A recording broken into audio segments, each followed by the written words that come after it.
जी हाँ बच्चों, हम लोगों ने सारे स्टेप्स को कंप्लीट किया था। प्रोटॉन का पंप है ना, NADH2 टूटते थे, NAD+ का फॉर्मेशन होता था, प्रोटॉन पेयर मेम्ब्रेन के थ्रू एंट्री होती थी, माइटोकॉन्ड्रिया में एंट्री होती थी, या फिर माइटोकॉन्ड्रियल मैट्रिक्स से पेरी माइटोकॉन्ड्रियल स्पेस में, और फिर जब बहुत ज़्यादा पेरी माइटोकॉन्ड्रियल स्पेस में प्रोटॉन हो जाता था तो वो F0 F1 पार्टिकल्स के थ्रू कहाँ पे फिर मैट्रिक्स में आ जाता था, ATP का फॉर्मेशन होता था। यहाँ पे हम लोग साइटोप्लाज्म से प्रोटॉन का पंप कैसे माइटोकॉन्ड्रियल मैट्रिक्स में होता है, माइटोकॉन्ड्रियल मेम्ब्रेन के थ्रू, ये चीज़ हम लोग देखेंगे। तो यहाँ पे जो प्रोटॉन का पंप होता है सिस्टम के थ्रू होता है, उसको बोलते हैं सटल सिस्टम। आज की क्लास में हम लोग देखेंगे सटल सिस्टम।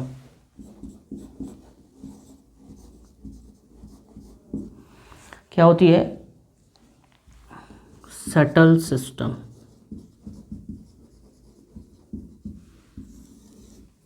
यह सटल सिस्टम क्या है देखेंगे। फर्स्ट दो सटल सिस्टम है, देखते हैं कौन ज़्यादा बेनिफिशियरी है। फर्स्ट जो सिस्टम है glycerol phosphate shuttle system. First system है glycerol phosphate shuttle system.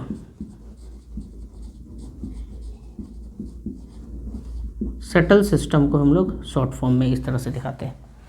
First glycerol subtle system, ये सेल का है ना, सेल मेम्ब्रेन है, और ये माइटोकॉन्ड्रियल मेम्ब्रेन है, ये माइटोकॉन्ड्रियल मेम्ब्रेन है। ओके, ये साइटोप्लाज्म वाला पार्ट है,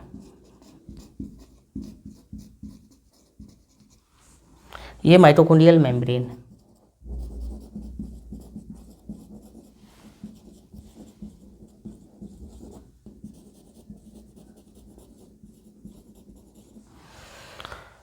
ओके, ये क्या है? सेल मेम्ब्रेन है, ये सेल मेम्ब्रेन है।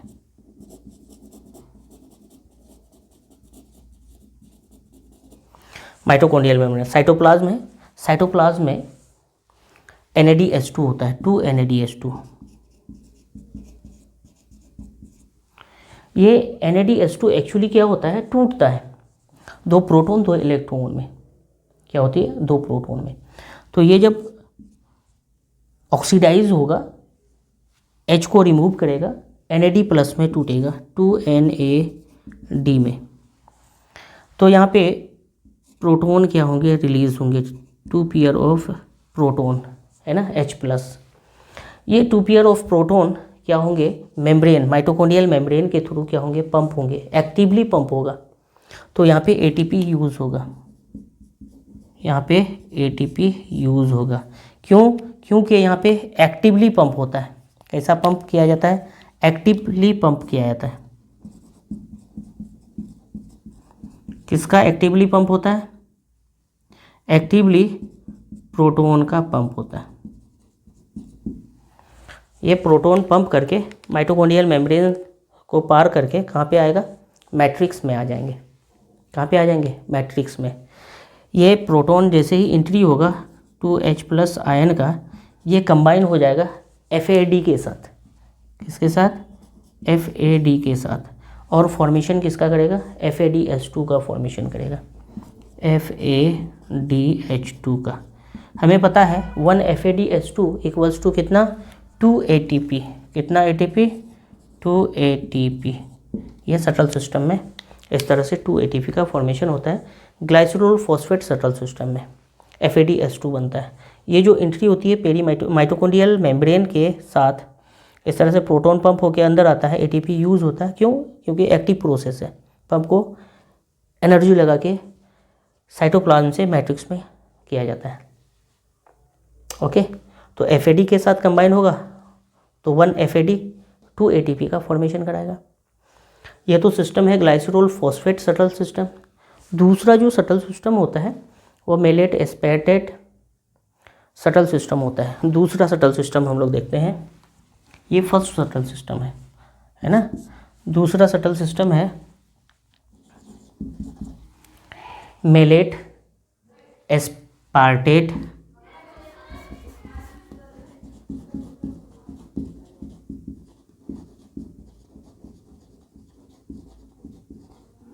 Subtle system, malate aspartate shuttle system, और इनसे ज़्यादा ये इफ़िशियंट होता है। क्यों होता है हम लोग देखते हैं। सेम यही चीज़ें यहाँ पे दिखाएंगे। सेल मेम्ब्रेन है, माइटोकॉन्ड्रियल मेम्ब्रेन है ना, ये साइटोप्लाज्म है,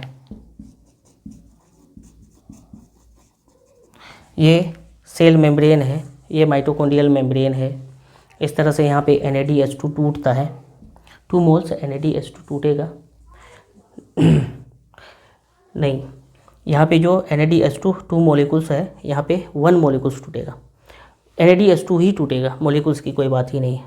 तो इस तरह से हमेशा NADH2 रिलीज़ करेगा 2 प्रोटॉन, है ना। तो ओके,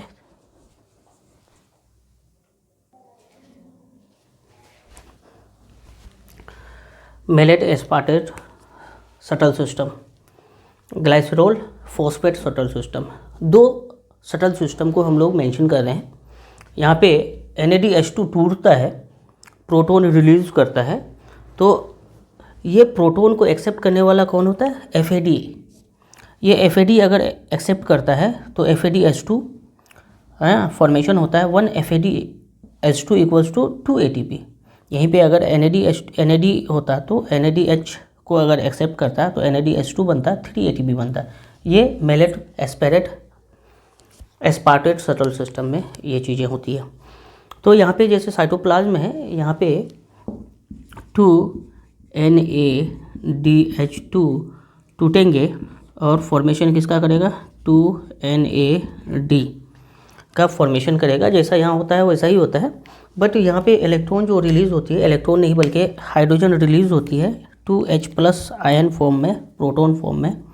इसका इनपुट होता है ना, एंट्री होती है माइटोकॉन्ड्रियल मैट्रिक्स में 2H+ का, है ना। और इसकी जो एंट्री होती है, जैसे यहाँ पे एक्टिवली प्रोटॉन का पंप होता है, उसी तरह यहाँ पे भी प्रोटॉन का पंप होता है, ATP यूज़ होती है, ATP का यूज़ होता है यहाँ पे, है ना। ATP का यूज़ होता है, प्रोटॉन पंप होती है, प्रोटॉन पंप होता है, ये प्रोटॉन को एक्सेप्ट करने वाला 2H+ आयन NAD ये होता है, और ये NAD इसको एक्सेप्ट करता है, NADH2 में कन्वर्ट होता है, NADH2 में कन्वर्ट होता है। और हमें पता है 1 NADH2 इक्वल्स टू 3 ATP, तो यहाँ पे फॉर्मेशन क्या होता है, 3 ATP का फॉर्मेशन होता है, 3 ATP फॉर्म होता है। अब यहाँ पे कंपैरिजन करो, FAD एक्सेप्ट किया तो FADH2 2 ATP का फॉर्मेशन हुआ, यहाँ NADH+ प्रोटॉन को पंप एक्सेप्ट किया तो NADH2 3 ATP का फॉर्मेशन हुआ, यहाँ पे 3 ATP, यहाँ पे 2 ATP। दैट मीन्स अगर हम लोग दोनों सिस्टम की बात करें, ग्लाइसरॉल और मेलेट एस्पार्टेट सटल सिस्टम की, तो मोर इफिशिएंट सटल सिस्टम जो है वो कौन है, malate aspartate shuttle system, more efficient. ये क्या होगा, more efficient shuttle system, more efficient shuttle system जो होगा वो कौन होगा, malate aspartate shuttle system. Okay, तो आज की क्लास में बच्चों हम लोगों ने NCERT बेस्ड सारे स्टेप्स को कंप्लीट किया। नेक्स्ट क्लास में हम लोग जैसे कार्बोहाइड्रेट, ग्लूकोज है, फैट है, प्रोटीन है, इसका फैट कैसे होता है और कहाँ कहाँ पे किस तरह से एनर्जी रिलीज होती है, ये सारे कंसेप्ट को हम लोग नेक्स्ट क्लास में देखेंगे, रिस्पायरेशन इन हायर प्लांट्स में, नेक्स्ट क्लास में। ओके, आज के लिए थैंक यू। जो नए चैनल में नए हैं सब्सक्राइब करें, लाइक करें, शेयर करें, है ना। और इतनी मेहनत से वीडियो डाउनलोड करते हैं आप लोग, इसका ज़्यादा से ज़्यादा फ़ायदा लें। बहुत ज़्यादा समझने की ज़रूरत नहीं है, यह है कि जो है जितने भी बड़े बड़े लेक्चर्स हैं यही पढ़ाएंगे और कोई अलग नहीं पढ़ाते हैं। हम लोग भी बड़े बड़े इंस्टीट्यूट में पढ़ा के आए हैं, श्री चैतन्य दिल्ली वगैरह हो गया, आपका सुपर 30 कश्मीर में, जो कि आनंद सर का मॉडल्स है, उसी बेसिस पे, बल्कि आनंद सर का ही ये ब्रांचेस है, उसी मॉडल पे ये किया गया है। तो आप लोगों को बहुत ज़्यादा इधर उधर करने की ज़रूरत नहीं है। लेक्चर को फुल लेक्चर है, 1 बाय 1 आप सीक्वेंस में करें और फिर उसको नोटें, उसका क्वेश्चन प्रैक्टिस करें, मैक्सिमम है, बहुत ज़्यादा है, सफिशिएंट है नीट में। अब तो NCERT इतना समेट गया है तो बहुत ज़्यादा भाग दौड़ करने की ज़रूरत नहीं है, सिस्टम में आके सिस्टम से पढ़ाई करें। ओके, आज के लिए थैंक यू।